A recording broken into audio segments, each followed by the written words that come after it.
How's everybody doing today? Welcome to the Triple T for Knife Makers podcast. I am Denis Tyrell from Tyrell Knifeworks. As always, I've got Jerid Sandoval from Echo Blades. Jerid, I got to start out. I'm really pissed off. Tell me. I just heard our theme song in a fucking Olive Garden commercial. Yes!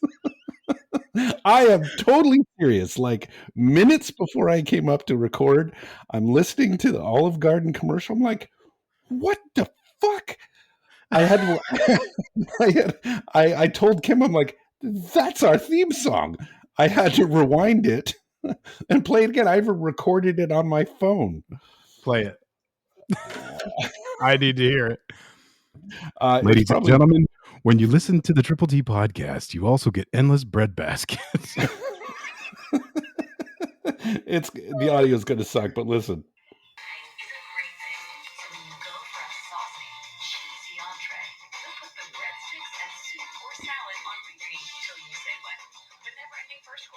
Oh my God, it is.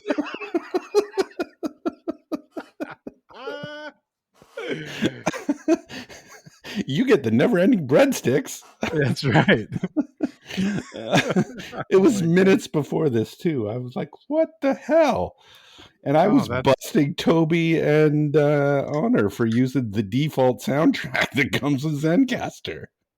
Holy shit! We used the damn Olive Garden. No, I think we used it first. That commercial just came out, so they stole it from us. I think it's been 26 weeks we've had the copyright on that thing, so pay up, Olive Garden, and breadsticks. I'll take that, actually. They could pay us in those breadsticks are good. Yeah. Wait, aren't they free with a meal, though?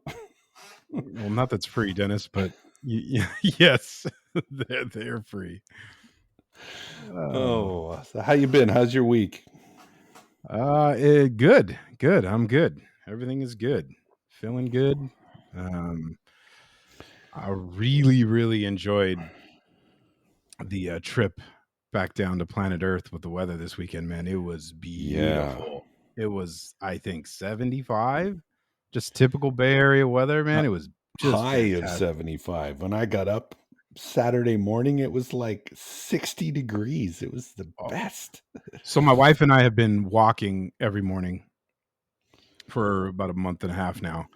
And during that heat wave, it was like 75, at like, I think we go out at like 5 a.m. and it was like 54 today.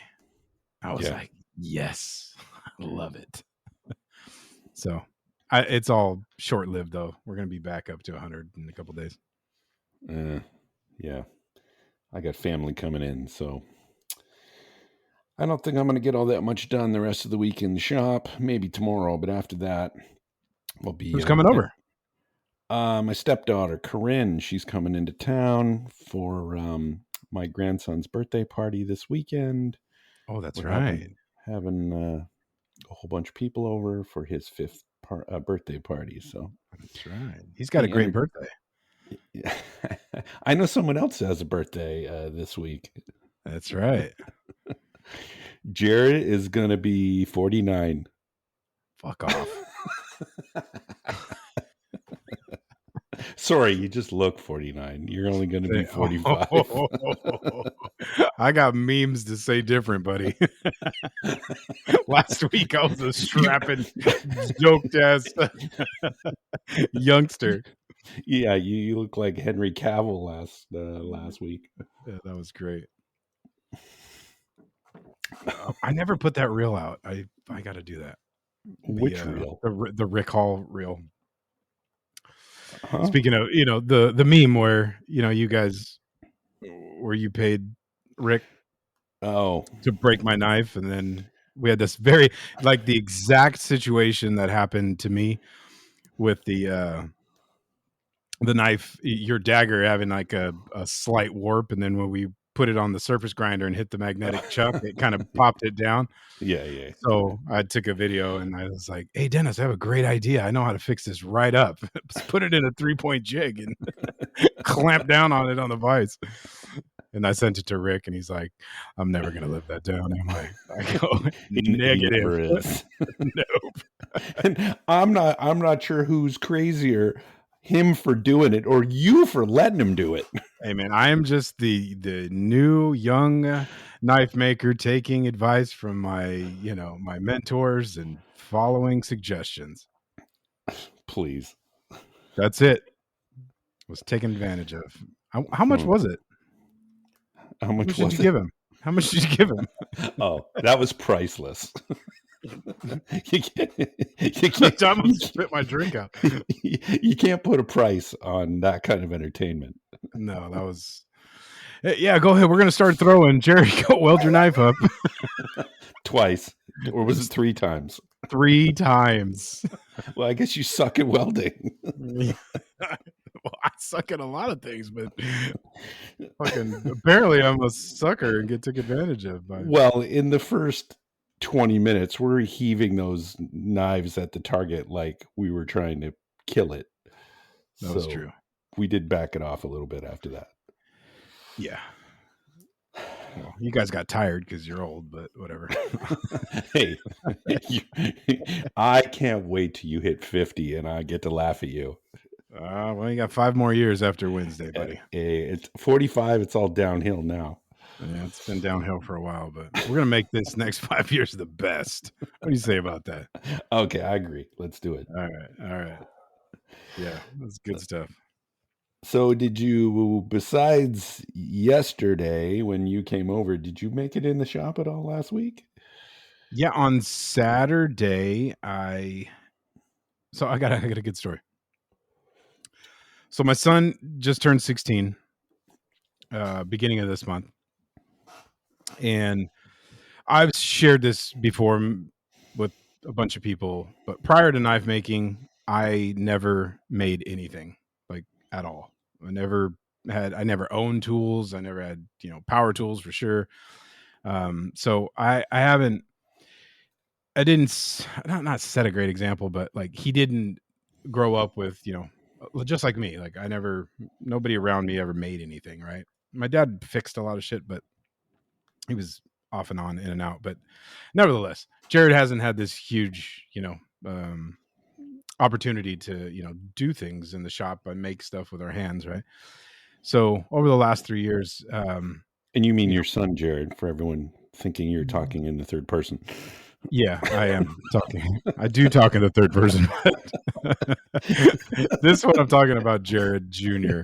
Yes. Yeah. So, and I've tried to get him, in the shop, but it's kind of like my style of parenting is to let them do what they want to do, lead them by example, and show them things, give them opportunities, expose them to as much stuff as I can. But I know from experience, trying to be forced into a certain realm of something you're not interested in isn't very productive. It doesn't help the relationship, and there's a lot of negative to that, right? So it sucks. I really want him to pick this stuff up and on there. He's taking a little interest in welding. Oh, that's good. Yeah, but that's about it. So anyways, I'm always thinking of things like, how can I get him in the shop, right? And it started to dawn on me because he asked me for a video game on Friday, and I started thinking about him, like, well, you don't have to necessarily want to like make anything in the shop, but you know what? I can instill the value of cleaning a shop.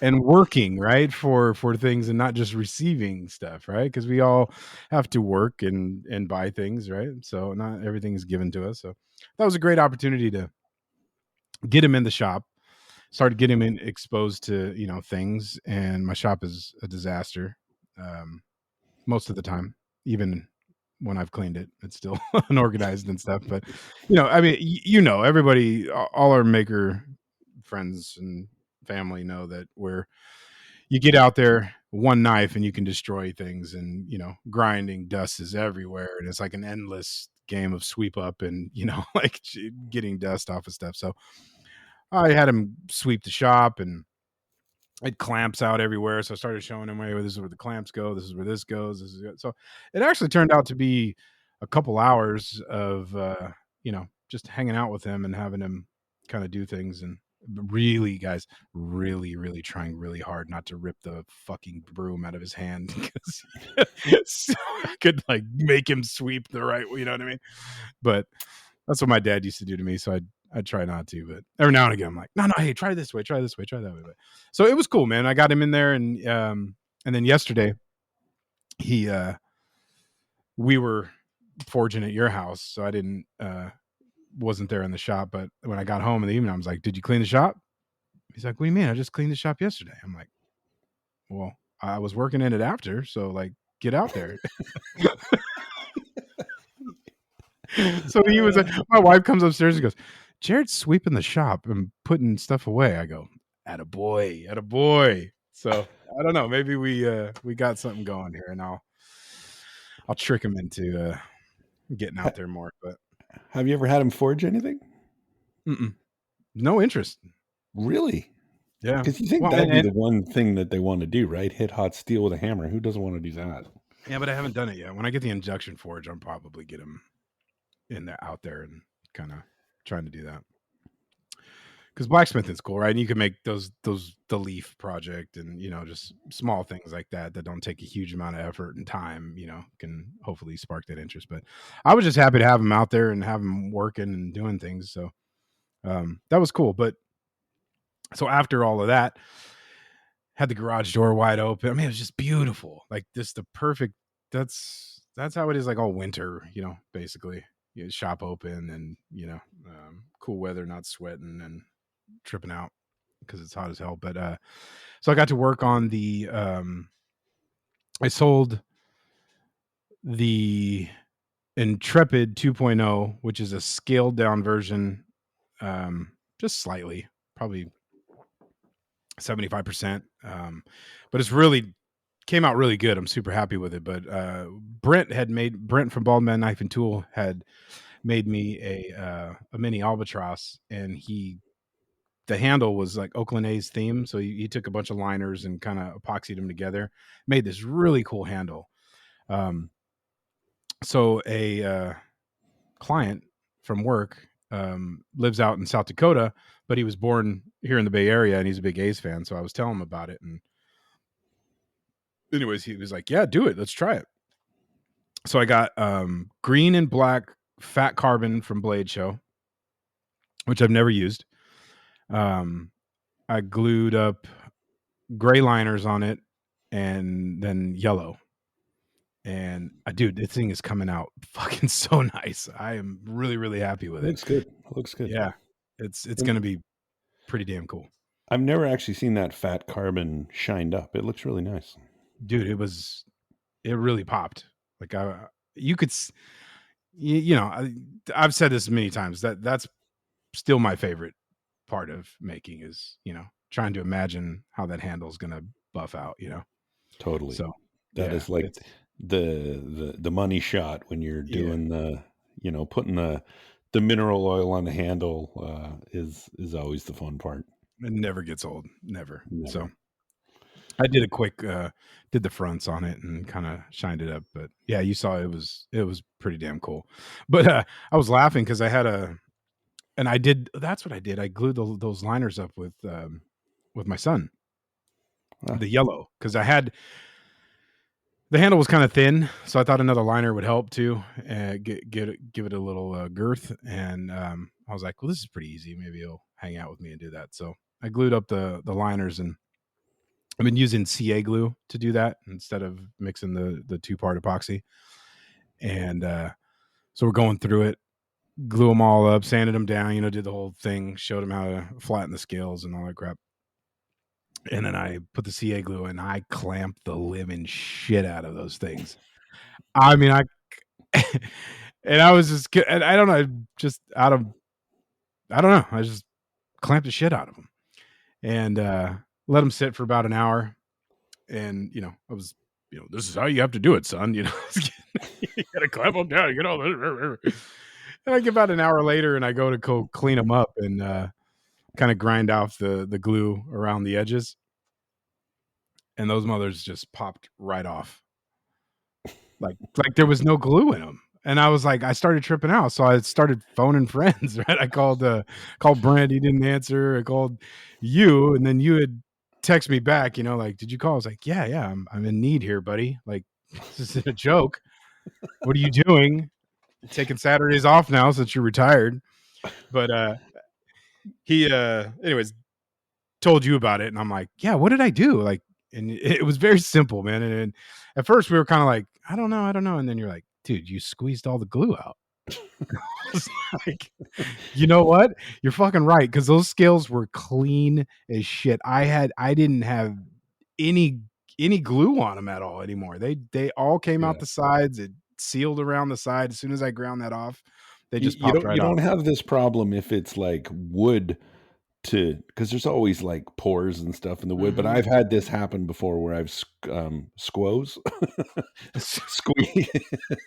squeeze glue between G10 too much, and it just comes. You just squeeze it all out, and there's nothing left. Yeah, it totally, like, duh. Because I mean, it was like, I'm looking, I'm like, there's nothing here. So it made all the sense in the world, and I felt stupid, but I redid them, and they, I just used some hand pressure instead, and it's stuck. Okay to clamp them, just don't like. I wrenched on them. I got busy on it. Incredible Hulk on them, and yeah, that was stupid, but so that was cool though. You figured it out. Well, no, yeah, you told me what was up, so I appreciate it, Denis, for the save. Only because I've done that before. Yeah, well, I mean, that's how this all happens, right? But anytime you guys are in, you need some tips about doing something stupid, call tag along Tyrell. He'll hook you right up. Yeah, because I've made all the dumb mistakes. Yeah, I'm still making them. So yeah. But yeah, that's pretty much what I got done that day. Messed around, I shaped the handles up, and I made maybe I shouldn't say that. All right. Yeah, I shouldn't say that. I wore all my PPE all day long. Jerid, see, you're not going to make 50 if you keep doing that. I know, that was stupid. Well, it's just, I'm going to do this real quick. I'm just going to, zip. And then I'm fucking stuck at the grinder, and I'm like, I should really have a respirator on right now. Yeah. And so, anyways. Yeah, we're all, and I'm trying to be very conscious of it. That's why I'm like getting to the point where my respirator is always around my neck, and if I'm not wearing it, I can take it off the top of my head, and it just sits there. So it's not like a chore to go get it or something. So I'm trying to change my habit, make it a habit, a little more than it has been. Yeah. So, but if you're grinding shit like G10 and carbon fiber, there's like really no excuse. There's really no excuse. So, plus I have the VersaFlow, which is odd. I was talking to somebody about it. Like, is it a pain in the ass to get on? I'm like, no, it's super simple, but it doesn't matter what it is for me. Like, if it's changing a fucking tooling arm, I want to think of another process so I don't have to do it. If it's going to walk across the shop to put the damn respirator on, sometimes it's just, too much. So yeah, it's for me. One of the things I'm seriously contemplating, like, buying another adjustable rest just so I can put it at a constant angle and I don't have to, because that is like one of those, like, it's like a 2-minute thing where I have to adjust the rest because I'm doing false edges or something like that. Exactly. And then I got to square it up again because I'm going to grind. And then later on I do something else and I need to, like, maybe I should just buy one or put a little jig on my rest or something. But yeah, I mean, everything sounds great, but you run out of space in your shop. But yeah, it's amazing how lazy we are when it comes down to, like, we have this beautiful machine, so versatile with all kinds, built for our ability to adapt and change processes quickly, and it becomes too much, even with 2 grinders now. I know. But this week I guess last week now, finished the Karambit, which was fun. Beautiful, dude. That came out awesome. Yeah. Yeah, and I was gonna do 2 of them. I probably could have sold them instantly, but I have a commission for a Kumai buoy that I have to do, so I figured I would do that as well. So, and it's looking incredible. So Yeah, I'm very really happy about that. But yeah, I got that Karambit actually was shipped out today. So made the sheath this morning. It turned out I didn't even take a picture of it. I was just trying to get it out of the shop. I should have taken a picture, but yeah, it turned out really nice. So got that out. What else did I do last week? I felt, you get those days when you feel super productive, and I was forging the other day. I needed to make some Damascus for a future project. And while the forge is heating up, I'm like, I got to fix this little thing on my grinder, like the bucket holder was messed up, so I wanted to fix that. And then while I'm using and you saw it in the Karambit build, while I'm using the kiss blocks, the billet's too wide, the billet gets stuck, and then I said, screw it. And then between those, the first stack and then the restack, I fix my kiss blocks. So I've been talking about this forever, putting kiss blocks where I can slide 1.5-inch square tube over a little holder and it'll top out on the top of the press. You follow Yeah. me? Instead of like the little kiss blocks. So, and now kiss blocks of any height are much easier to make because I just have to cut off a piece of 1.5-inch tube, which I always have lying around because I use those for tool arms for the sharpening attachment. So I always have 1.5-inch square tube lying around. So that was cool. Got a bunch of stuff done. Yeah. So, and then, made some Damascus, and then we had a little forging project yesterday, which was cool. That was a lot of fun. Yeah. It's been a while. Yeah, you haven't even been over in a long time. So we did this basket weave split. So we each took our halves and drew that out to a knife. Yep. You did a chef knife that looks pretty cool. Yeah, that was pretty cool. I haven't done that. It's always been just like forging them to a billet and then doing the stock removal. But I thought it was pretty cool that I've never made a feather, but having to forge the tips together, get that forge weld going, and then while we were at it, we just kind of roughly. It's by far not forged to shape or anything, but it's in a lot better situation than other billets have been. So I'm excited about it. I think it's gonna be a monster too. I was just looking at it the other day or today. Sorry. Yeah, and you fully forged that thing on the press. It's like you didn't touch it on the anvil, right? Nope. Yeah. Well, except when we used the guillotine just to do that little cut, but before we press down the handle. But I'm excited, and I drew my down into a big dagger. So I'm going to be making a big 12, 13-inch dagger, which I think I'm still thinking. I kept it really thick because I'm thinking I'm going to do a double hollow grind on it, which I've never done. I've never done a hollow grind. I mean, I've done fullers, but I've never hollow ground an edge before. So you're gonna do your first hollow grind on a dagger? Yeah. That's smart.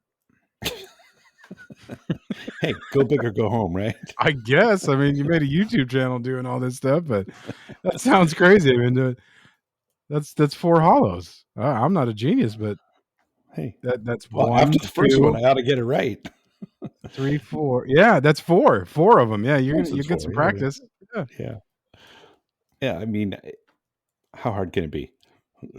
I've actually heard they're a little bit easier because unlike a flat grind, once you get that hollow created, it just sits there.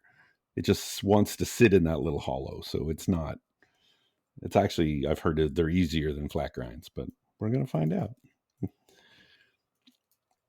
I want to be there. His head. I'm thinking about all the kind, positive reinforcement words I could say while you're screaming and cussing because it got away from you one time. Well, especially on a dagger. Daggers are bitch to grind. So, but I mean, I'm excited about that one. That'll be my next build video. I'm not doing a build video on the buoy, but on the dagger I will. And I'm really excited about the guard and the handle on that one. I mean, I love the steel that we did for the blade, but the whole ensemble of the guard, and I'm not going to tell you guys what it is, but the whole ensemble I think is going to be nice. Is that the one that I saw? Yeah. That we were talking about? Nice. Yeah. I thought it was we started with a basket weave feather, but we're having now it's like a basketish weave-ish kind of pattern because we stretched the shit out of it. Yeah, and that's totally my fault because when I was thinking basket weave, I made a perfect proportional basket weave, totally not thinking that we were going to draw this out, which was a dumb mistake.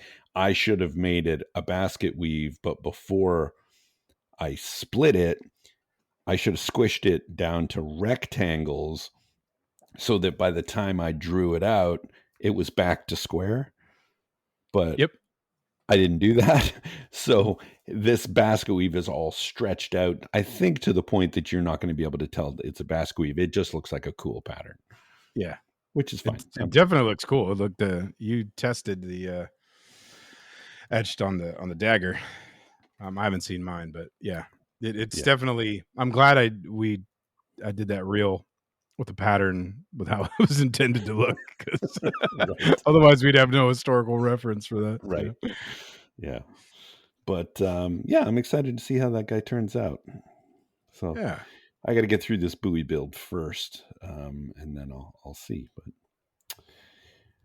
other thing that I'm working on, which you saw, which will be this week's Triple T video, I finally installed new shop lighting in the shop. Oh, that's right. I get these like literally multiple times a day. I'll get, hey, do you want to help us sell this product? And it's like women's shoes or something ridiculous. Like it's usually like, honestly, and that always starts with, we love your channel, we love your content, we think this would go so well. And it's like dog bowls or like something stupid that would never make sense. But most times I don't even click the link, I don't even see what the product is, but this time I actually did. And they sell shop lighting, and you'll see it in the video, but these are like industrial shop lights. And I said, well, okay, send me 6 of them. I could have got away with like 3 of them. They are so powerful. I've got them turned down to the minimum they will go. And if, as Jerid knows, you kind of can't look up at the ceiling because you kind of see spots after. And so you see the new lights and it's bright as hell in there. Perfect. Came out great. That place used to be a freaking dungeon. Like I'm not kidding. For sure. In the corners for sure. Like only place that was well lit was your little the workbench by the grinders. Yeah, that's because of the pillow lights for the Everywhere else you were kind of struggling. You had, some kind of secondary light a clamp or something like that. But so we go out, he pops them on. I'm like, wow. But you can't help. Again, you feel stupid because you can't help but look up. And every time you look up, how round are they? Like 14 inches. They're 14 inches round. So, and there's 6 of them in there, right? So you start looking up, you look at one and you get this like, big old halo of spots. And then you're like, oh, right. And then you go try to look at another one. Now you got 2 halos. And I start looking and I find myself, I'm like fucking tracking down all the lights. And now there's 6 halos all around. I'm like, Denis, this isn't working for me. He's like, well, stop looking at the lights, dummy. But it took a minute though. But once you kind of You know, Yeah, you're not I'm used to it mesmerized by it. now. But Yeah. each of those lights goes to 200 watts, and I have them set at 120.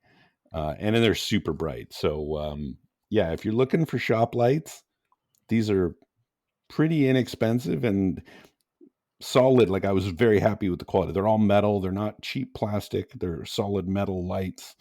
They're heat rated. They're outdoor rated. Really nice. So anyway, So check that video out. did you wire them from the ceiling down, or you just went one to the switch and then wired them below the ceiling? I went. These have plugs on them. Okay, so you can daisy chain them. I actually installed outlets, a couple of outlets on the ceiling, and then I Okay. wired those outlets to my switch. Gotcha. So it's a little janky because you can see wire on the ceiling because I just tacked it up there. In case I ever move, I want to be able to like pull those lights down, and because they're plugs, I can just unplug them. Like that's what I didn't want to hardwire them and go into the ceiling or anything like that. Gotcha. Yeah. How did the Karambit video do? It's still in that.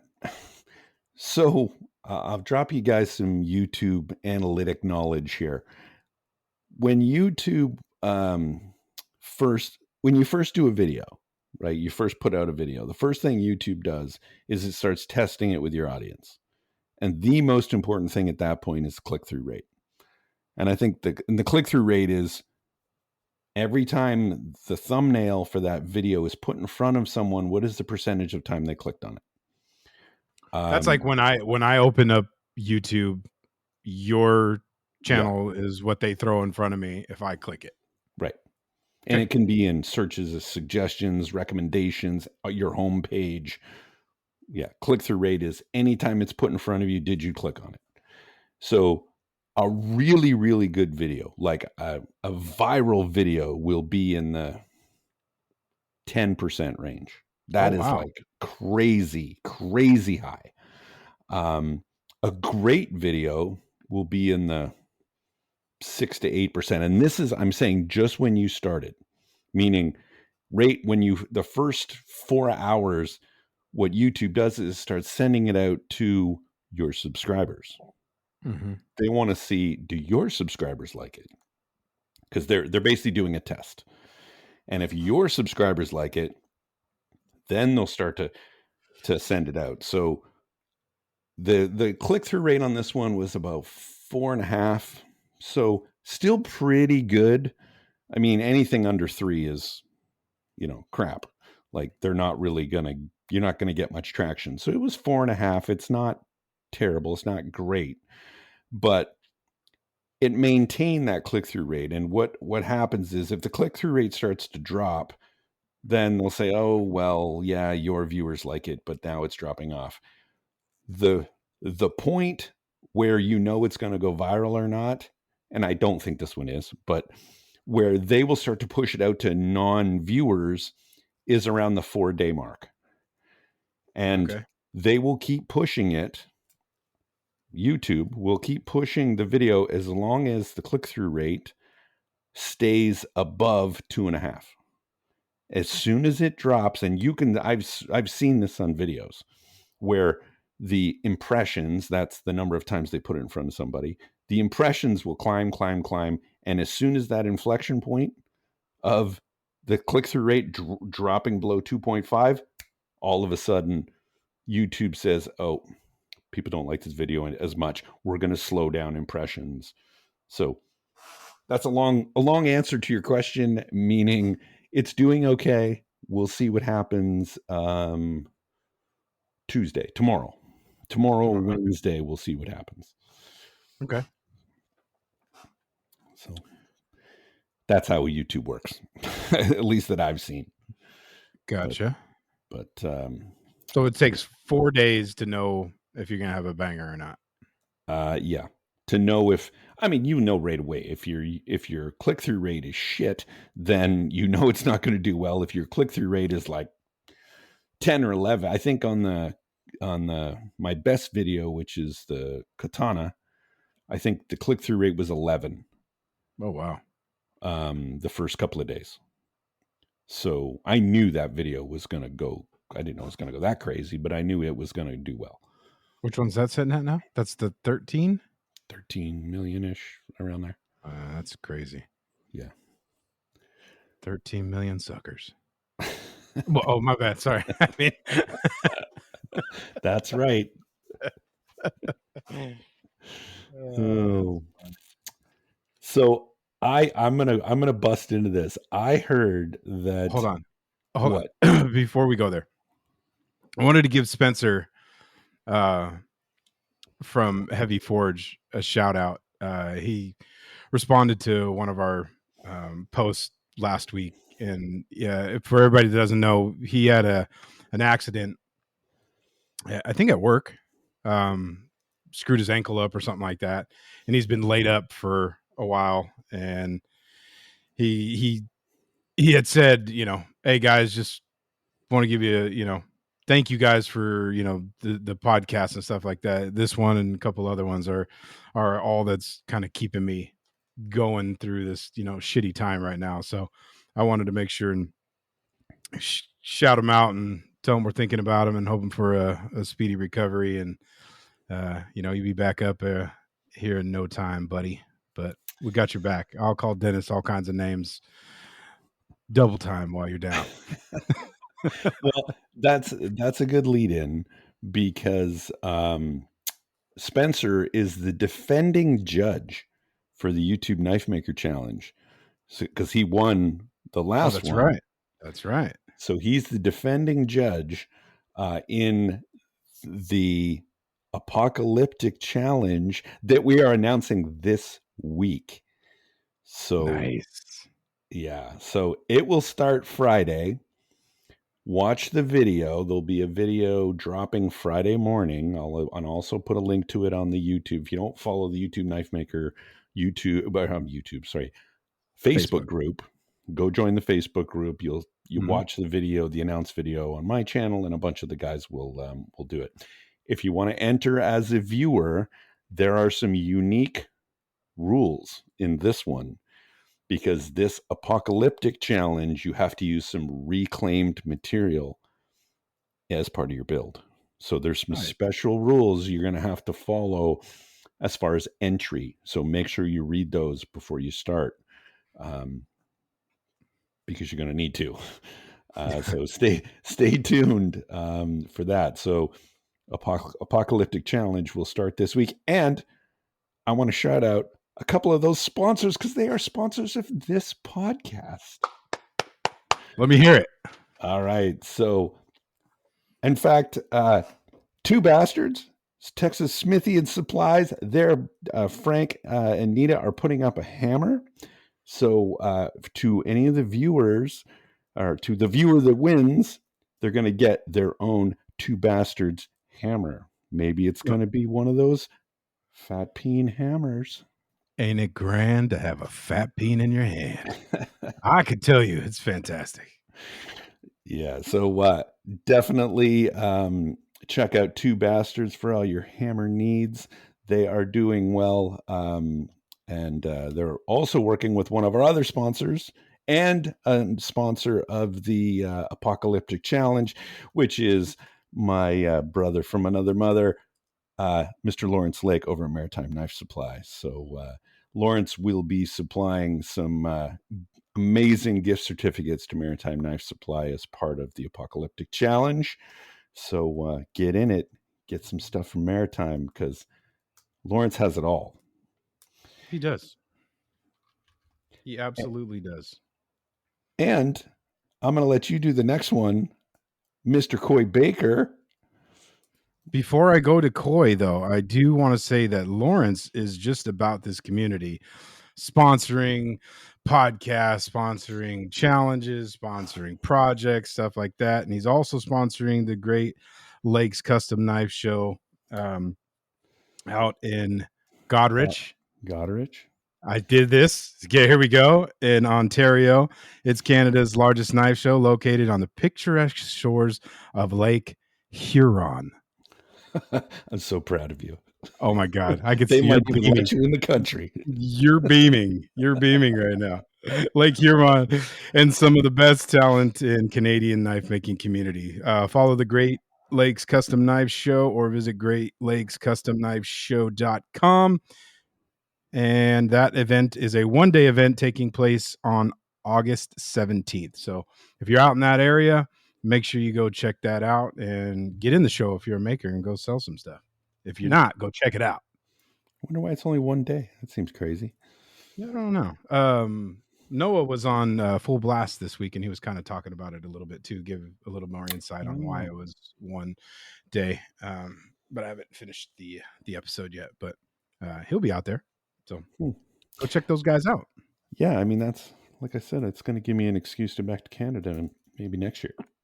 Because my relatives are always bugging me to go back. So nice. Having a knife event makes me want to go back more.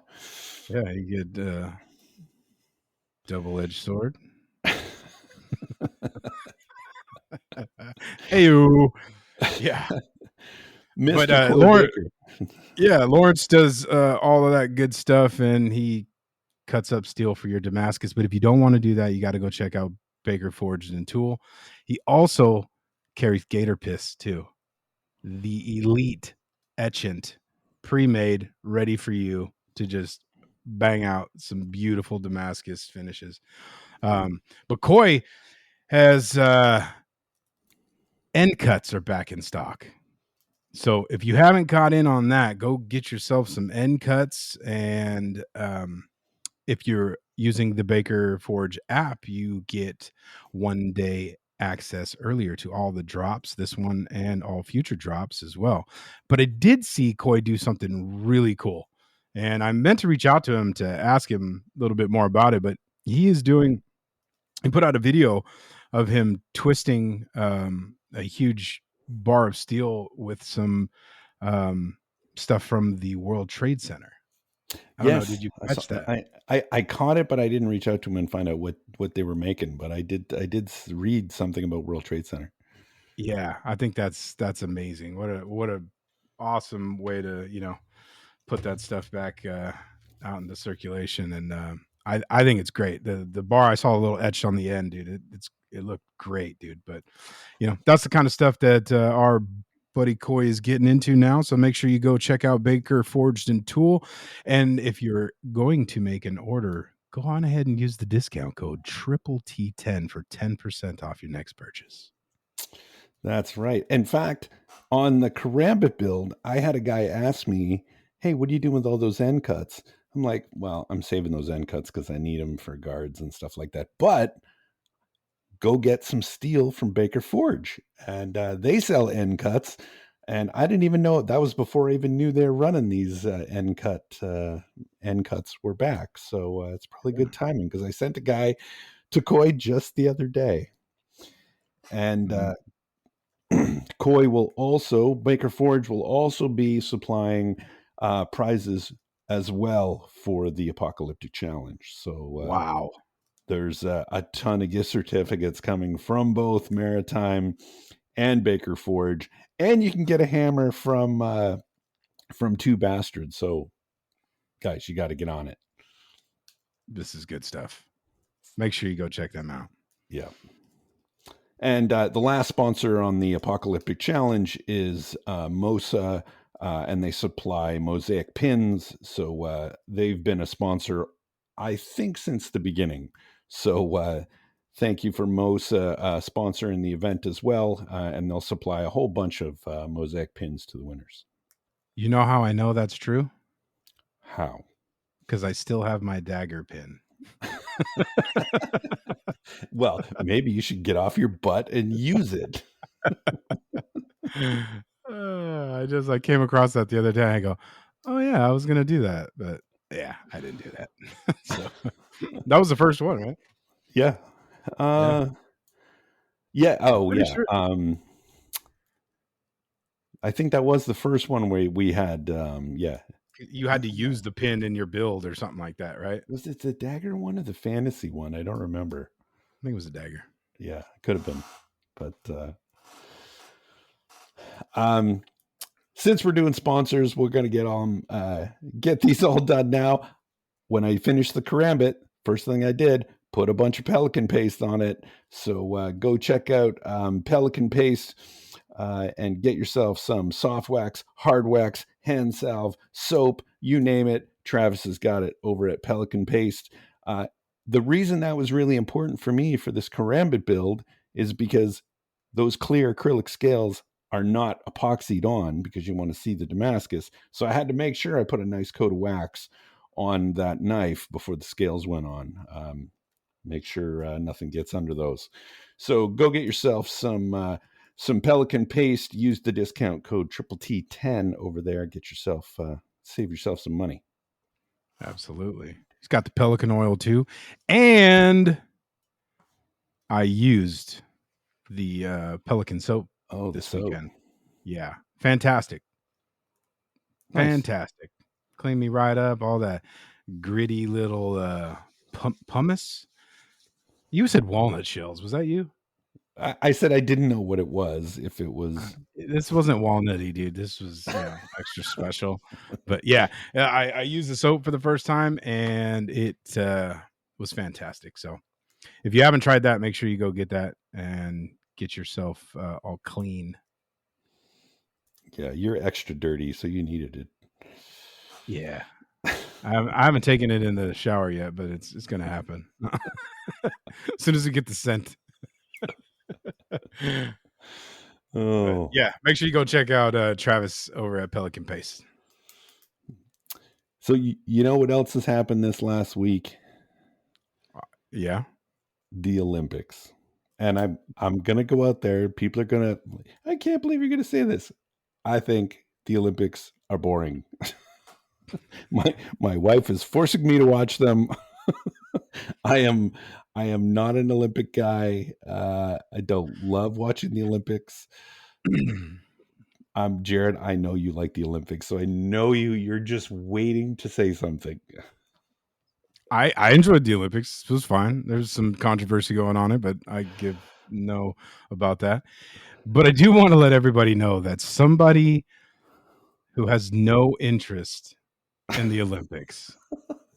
I just got to tell you a little story. So once upon a time, there was a little boy named Denis Tyrell, grew up in Canada, in the Toronto-ish Ontario area.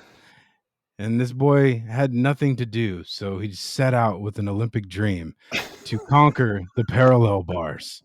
He also played rugby, and while he was at it, took up Taekwondo and became a Kung Fu master.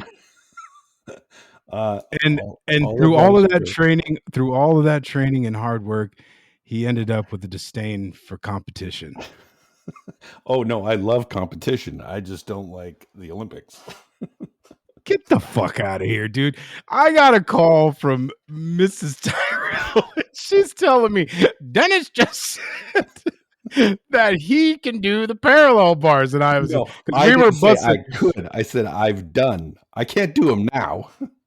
I know. This is just too much, man. Is there anything you can do? I mean, serious. We were just busting his balls about, like, every time we say something, we're like, hey, you ever done parkour off of some tall buildings in Tokyo? Denis is like, oh yeah, I did that before.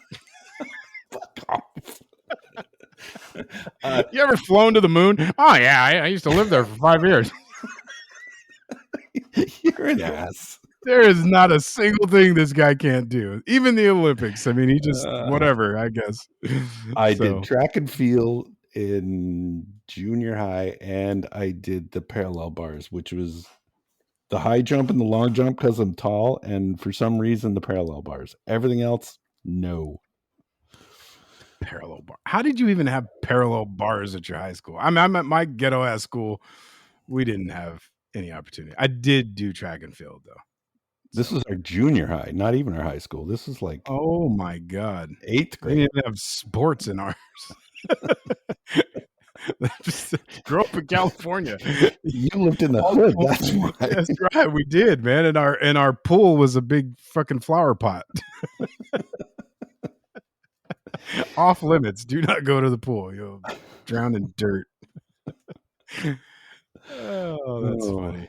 I was dying. Thank you, Kim. That was some beautiful things. But I do have another interesting bit of information about. Oh, geez. Yes, I do have another wonderful fun fact about our good friend Mr. Tyrell here. Denis, did you ever play poker? Yes, I played a lot of poker. Like how much poker? Like is this what like this was your passion before knife making? I played a lot of poker. There was a point where I was playing multiple hours a day of online poker, plus That's a prop. in-person poker. Well, I know a place where you can go if that ever comes back. The first step to admitting is. So, anyways, I'm at this retirement party for Denis a couple of weeks back, and one of his buddies kind of said, hey, Denis is, he's really good. The knife, he does all this stuff. And I'm like, he's good. He's great. It's great. He's lame. And he goes, yeah, well, before he started doing this knife making, he used to play a lot of poker. And I'm like, yeah, that's cool. And I zero interest here on my side. But he's like, yeah, did you know that Denis wrote a book about how to play poker? I go, what?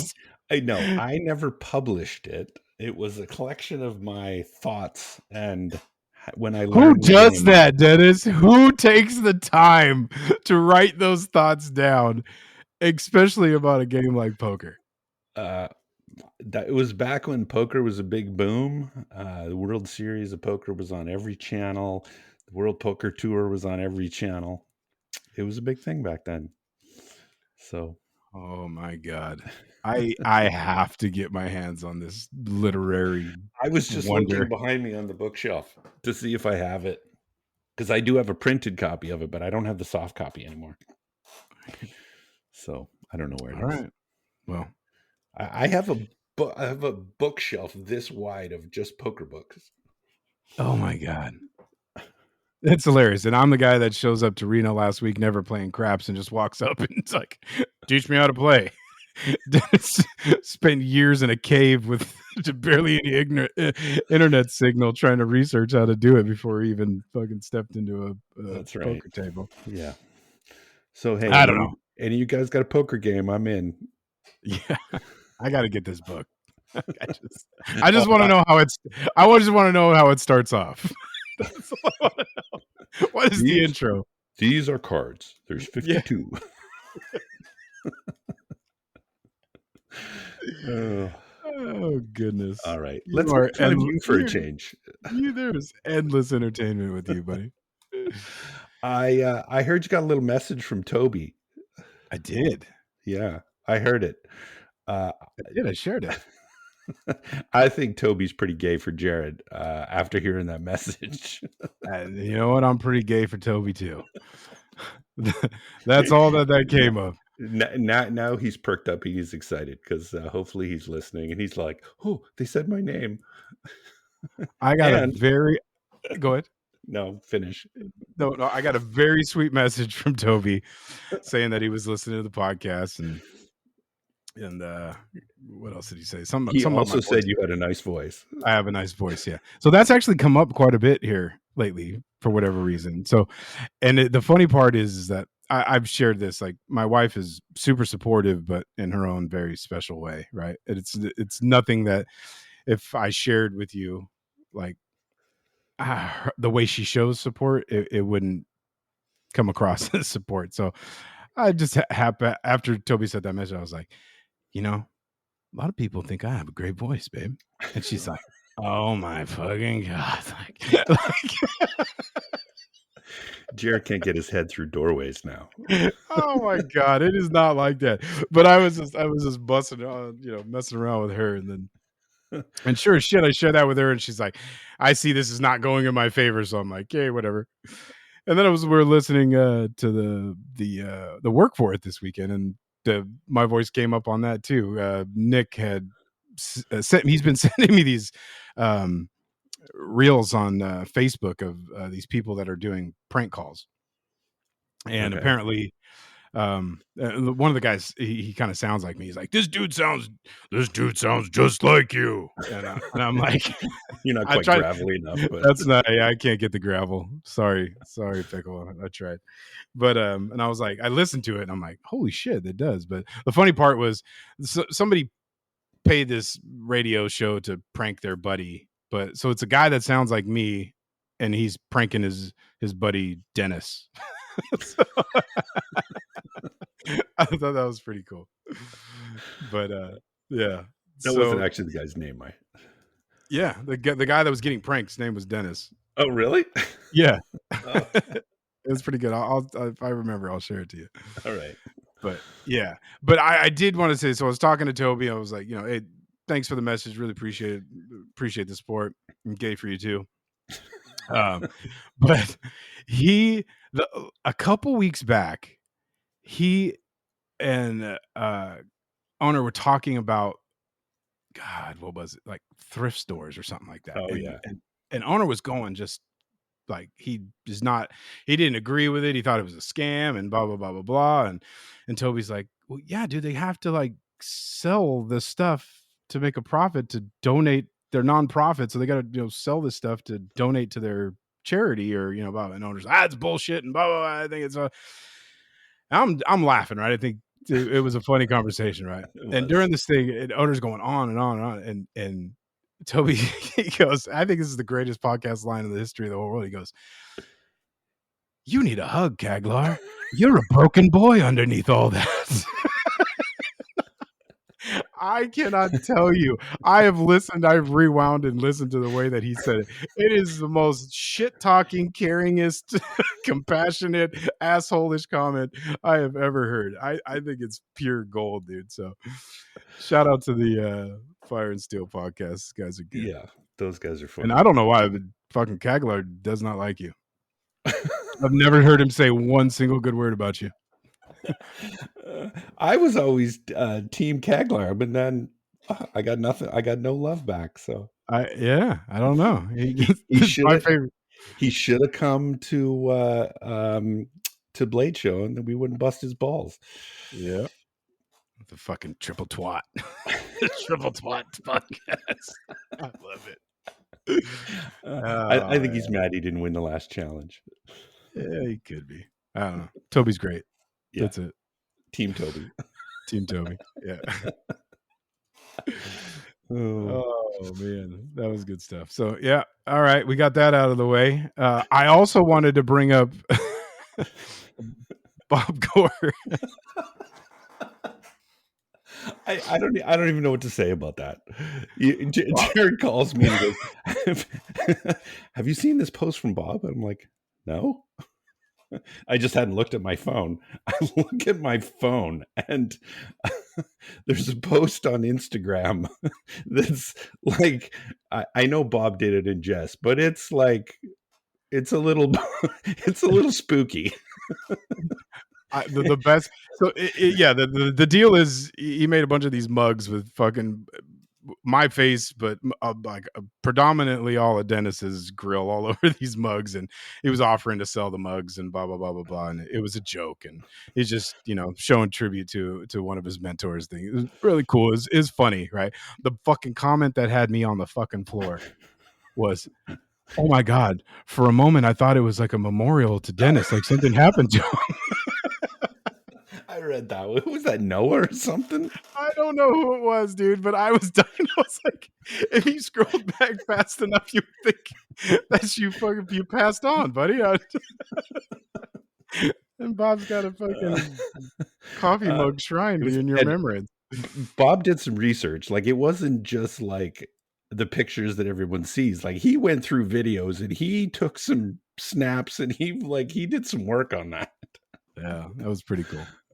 Good on you, Bob. That was really cool. But yeah, I thought the memorial thing was hilarious. I couldn't get enough. I was like, no, Denis. Oh man. Oh, that was cool. And then while I was go ahead. No, I was moving topics. Go ahead. Go on. Yeah, no, so anyways, while I was talking about the work for it, a couple weeks back, I was listening to it, and about like a minute and 47 seconds into this thing, I don't know. I'll oftentimes be in traffic, right? So at a crawl, listening to the podcast, and all of a sudden it goes quiet, and then all of a sudden I hear this. I'm like, what the fuck just happened? So I rewind it, and I'm like, somebody just shit their pants. on the podcast. Which podcast? I work for it. Oh, so I text Brent. I'm like, dude, did somebody just rip ass on the podcast? and I sent him the clip right there, and he's like, yep. Is this last week's? This was a few weeks back. Oh, okay. Yeah. I did hear that, and they just glazed over it. They just glazed right over they it. They didn't say anything. So Brent ended up sending that my video over to Nick, and Nick is like, yeah, it was me. I knew it. So at the end of this week's podcast, he copped to it, right? He said, I just want to apologize, that was me. So I messaged him and I go, hey buddy, I just want to let you know that it was my video that Brent had sent you, because I heard it, and I think it's hilarious, right? And he goes, yeah, it happens. And he goes, but the explanation was that he says that people they're telling him that he has to like lean into the microphone when he talks because he's hard to hear. He leaned in a little too far and got a little elevation out there and fucking lifted a cheek and yeah. So yeah, and then I look at him, I was like, well, since I'm the one that noticed it, does that make me a fart sniffer? You're a fart knocker. I'm a fart sniffer. He sends me this video of him out in the woods and says, I'm out in the woods, so if I do it out here, I'm like, so if a pickle farts in the woods, does it really make a sound? Oh man, I don't know. So that was pretty good. I thought that was hilarious. I love how that came full circle, and good on you for admitting that, Nick. That's fantastic. We all knew it was Nick. It's all right. Takes a big man. I thought it was Brian, but whatever. No. Which Brian? Oh yeah. Huh? I'll let that be your decision. It sounded like a pickle fart to me. Yeah, that was good. Good stuff there. And I also got another message from somebody saying that they bought a pair of Brunt boots because of our deal. They said if they don't sponsor you, they should, because those boots are badass, and I really enjoy them. So, and I'm going to give them a free plug here that you came over with those slip-ons to the shop yesterday, and it, if you've never been in the shop with me, I'm lazy. I go in and out of the shop, to go to the bathroom, and I always have to take my boots off. My wife yells at me. So mine are always like loosely laced. They look like they're going to fall off my feet at any moment because mine are the traditional laced up ones. Jerid comes with these fancy slip-ons that I got to get a pair. So yeah, I love Brunt boots. Wore them at Maker Camp. That is, if they can go through the storm of Maker Camp last year, they're the best boots on the planet. Yeah, I love these Omens. I love them. They're so comfortable, like Chelsea style. I have the Bulldogs, I think they're called. They're a little higher, and they were fine. There's nothing wrong with them, but I'm more really into these Omens, and I think they're fantastic, super comfortable, and really easy to get in and out of. So that's my speed right there. But if you're interested in it, you can use the code EchoBlades10 for $10 off your first purchase of $60 or more. So go check it out. And if you're going to go buy them, use the code. Just use the code. You save some money. Use the code EchoBlades10. Maybe I'll get some and use your code. Yeah, do it. EchoBlades10. All right. So I thought that was cool. Yeah. Every now and again. So it seems like we got a sixth listener. That's all that came down to. That's what I took away from that. One thing I did want to mention, I got in my notes here. I forgot to add in the Karambit build. One of my patrons and listeners, viewer, it's been around for a while, Kelly Nailey. He's the one that supplied the acrylic to me for the handles for the Karambit. In fact, he sent me that acrylic a while ago, and I've already used it on another build. So thank you, Kelly, for sending that to me. I'm putting it to good use. Yeah, that is really cool. It's a great idea, great build, great everything. That's really cool. Yeah, it worked out well. Yeah. Hey, should we do some Maker Spotlight? We can. I do have to get through one more thing. Oh, do tell. Do tell. So it just happened to be around my birthday. But so the other, I think it was around 4th of July. I saw Brent put out a video of him making some steaks with the steak turner. And I looked at it and I was watching it, and he goes, "Oh, this is made by my dear friend Steve Cow from Cow Ironworks." And I was insanely jealous. I was like, I need me a Cow Ironworks steak turner. So I reached out to Steve and said, "Hey, buddy, I love you, I miss you." And that's how all good conversations start. dude, Steve is a fucking amazing dude. He is so awesome, and he's a absolutely badass blacksmith.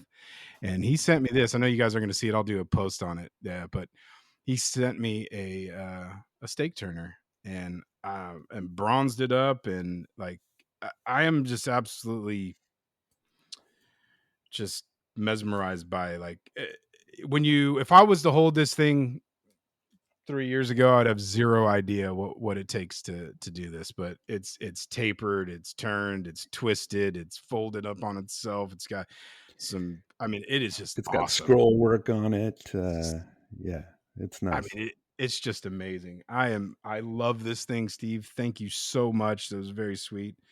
And I'll be sure to send something your way. It won't be this cool, but that's for sure. This is just, I am so stoked to do it. So I'll be, I don't care how hot it is next weekend. We are flipping some steaks with the Cow Ironworks steak turner. Awesome.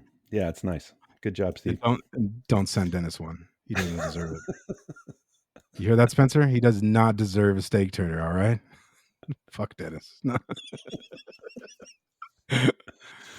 Oh, that was on the couch diss on Denis for you, Spence. There you go. That's all I got. All right. Yeah, let's go. Let's talk about some more people. All right. And I don't know who this mystical one is here. I didn't put this here. Maybe I put it there from last week. Maybe. All right. But we're going to do that one. I'll save that one for next week since I'm not prepared. Who I have this week is someone that I really appreciate, who is Elyard Blacksmithing. And if you're not familiar with his Instagram, you definitely need to go take a look. Some of the most spectacular mosaic, Damascus in general, but he specializes in mosaics. He's down Australia, Tasmania. And the most impressive thing about his work is he does all his Damascus on a fly press, manually on a fly press. And it is some of the most amazing Damascus around. Just really incredible work. Not that he needs another follower, but I just followed him because I have seen a video of this dude using that press. That is impressive. See what I did there?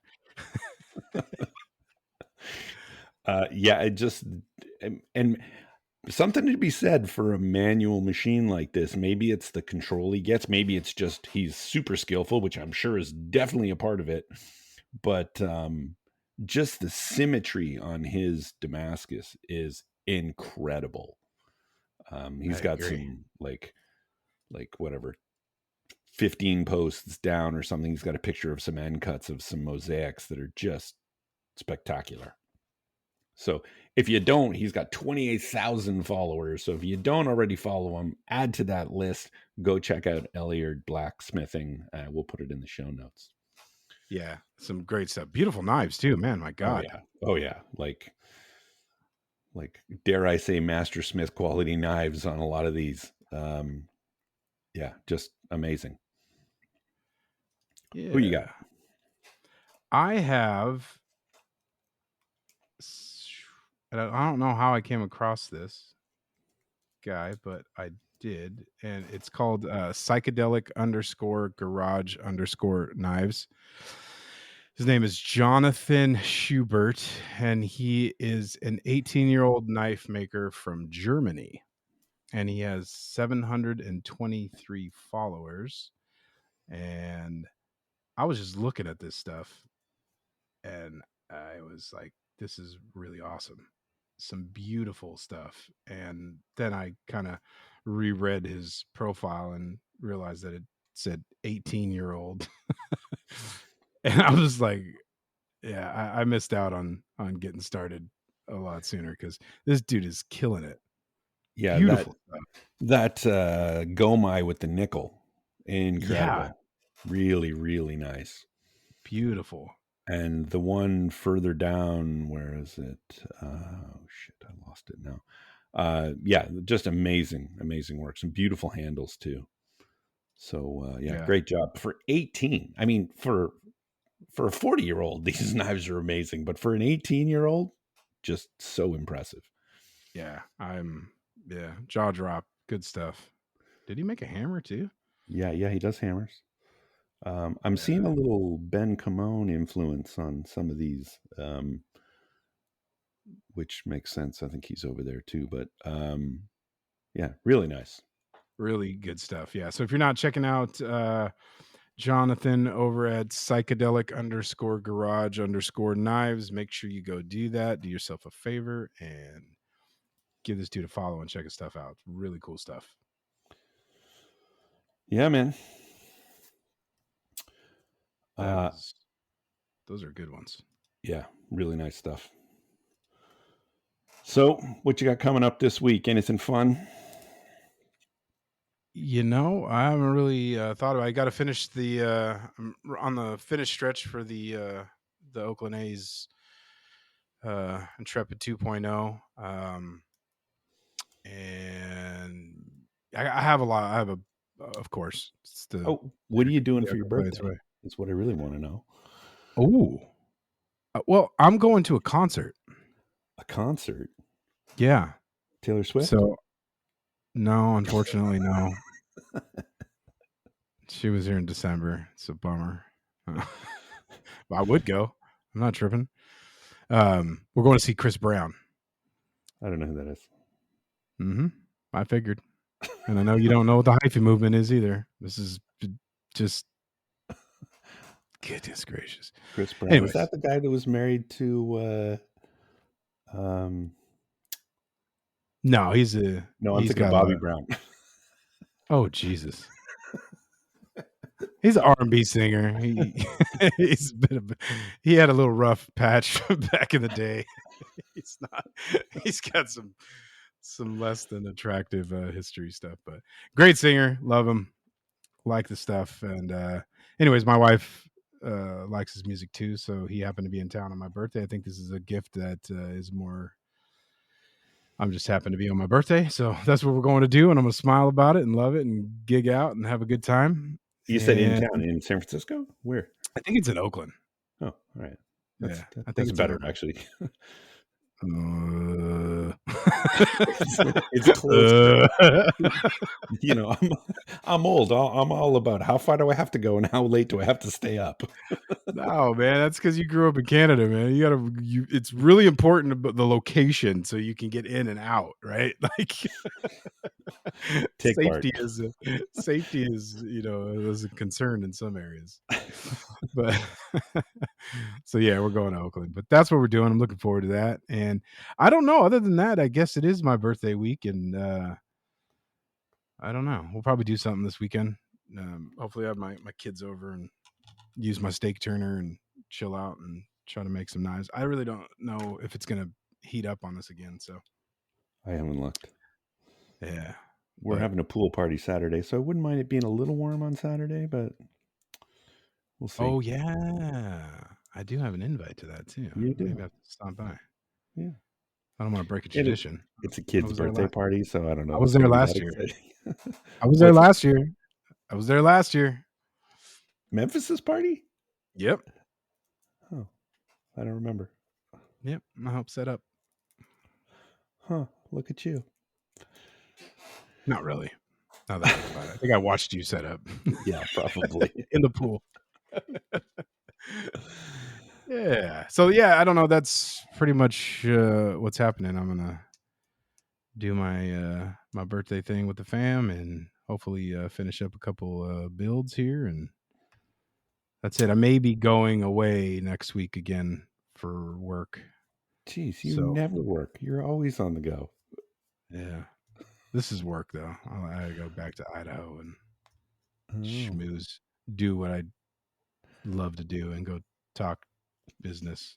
Kissing babies and shaking hands. That's it, buddy.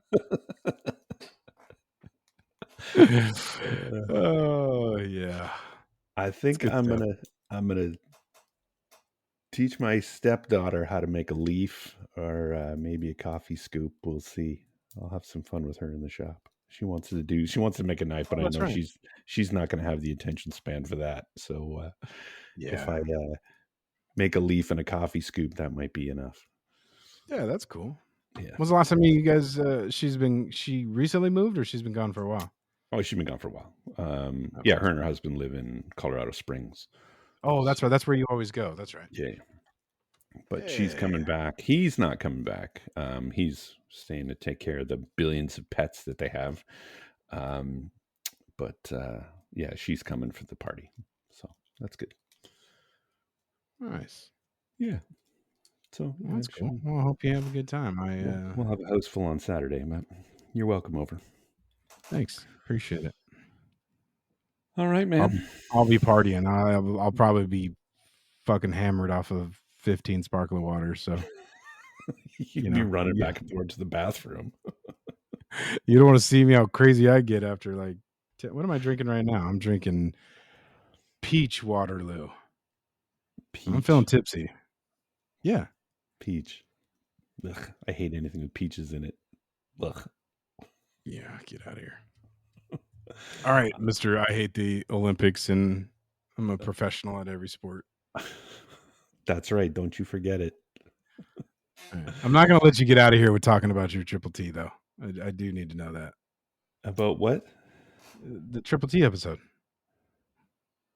We already talked about it. What? You're talking about that's next week's episode. So I'll give you guys a little hint. The folks over at X Tool, who I have a good relationship with, sent me another laser. And this time, it's a big one. And that's part of the surprise when I got a freaking laser beam. In fact, actually, if folks out there, if you have a fiber laser, I got some questions. So it is a fiber laser. I did some etching with a fiber laser, and it actually, instead of like engraving into the steel, of course, whenever I put something out of the laser, the first thing I do is crank every setting up to max, and because I'm a guy, that's what we do. And but when I did that, it actually embossed and it's probably like 0.5 millimeter thick. Like see what I did there? All the Canadian stuff, metric. But you can feel it's raised. So I did my logo and it's raised. I'm like, is that normal? Is it like, and it's very, very solid. It feels like scale, and it's rough, but you're saying it added material to it? Like, yeah, it literally looks like it added material, like, and it's and you could feel it. Like, you can definitely feel it. And I was very surprised that it did that. So any of you that have a fiber laser, is that a normal thing when you crank the settings up? I mean, this is only a 20 watt fiber, but at the max dot duration, the max power at like 500 DPI, this thing like embossed my logo instead of etching it down into the steel. And I was quite surprised on that. I'm like, do I not have this thing calibrated right? Because there was a little manual calibration step you had to do. So yeah, if you got a fiber laser and you've encountered this before, let me know if I'm doing something wrong. But I'm still playing with it. I played with it for like half an hour last night. So that'll be my video the week after next, not this week, but next week. I'll show you guys the new X-Tool F1 Ultra, which even though it has the same F1 acronym, it is a totally different laser. And you guys will see in the video that I was very surprised when I got it. It's bigger and the fiber, right? The other one's infrared, right? Well, yeah, the other one's an infrared. This is actually a fiber laser, but just when you look at the picture, it's one of those like Amazon things, like when you get something and you just look at the picture, you think it's one size, but when you get it, it's like a totally different size. Right. And proportionally, like if you look at the picture, the F1 Ultra looks identical to the F1, the X-Tool F1. Okay. It is over twice the size in every dimension. Like they sent me the conveyor table. So I have the moving conveyor for the F1, which that's right. I saw that. It's 18 inches. It's like a real conveyor. Yeah. The one for the F1 Ultra is 4 feet long. Oh, geez. So everything on this laser, like I was just so when I got it, I'm like, I got this one huge box. I thought it had everything in it. It only had the laser in it. This is just package on package on package. Yeah. And like, we're talking 3-foot packages, 4-foot packages. Like it was very surprised. So I see why it's a little pricier of a laser, but it's cool. So I'll give you guys an overview of that next week in next week's Triple T. Nice. Yeah. So excited to have a fiber laser now. So am I. I love you, buddy. You're so cool. Hey, before you get busy with family or while you have some downtime, make sure that you look at flights for... Yeah, I already did. I looked at some last night. There's some decent priced. I think we'll be able to get to Maker Camp for hopefully under $600. Yeah, that would be half of what we have ever spent. No, First one was me. Second one was you, Mr. I don't want to go. Oh, hey, let's go. Oh, yeah, that's right. We did. We're not good. First one was, I was like, yeah, let's wait and see. Those motherfuckers tripled. Yeah. That was my fault. Yeah. That was my fault. No, we'll book it this week. Yeah, we need to do that because that shit's around the corner. Yeah. Yeah. Well, yeah, we're 3 months away, so we got to do it. 2 months. Yeah, 2.5. 2 months and 10 days. Yeah, I guess. All right. 2 months, dude. Man, we're already an hour and 25 minutes in. Oh, my God. End it. What are you doing? These people are going to leave. They probably left 10 minutes ago. Yeah, it's just you and I talking now. That's right, buddy. All right. It's like always. All right. We're done. We're out of here. All right. I feel like Olive Garden all of a sudden. I cannot believe you picked Olive Garden. Toby is not going to like this. And that's a wrap.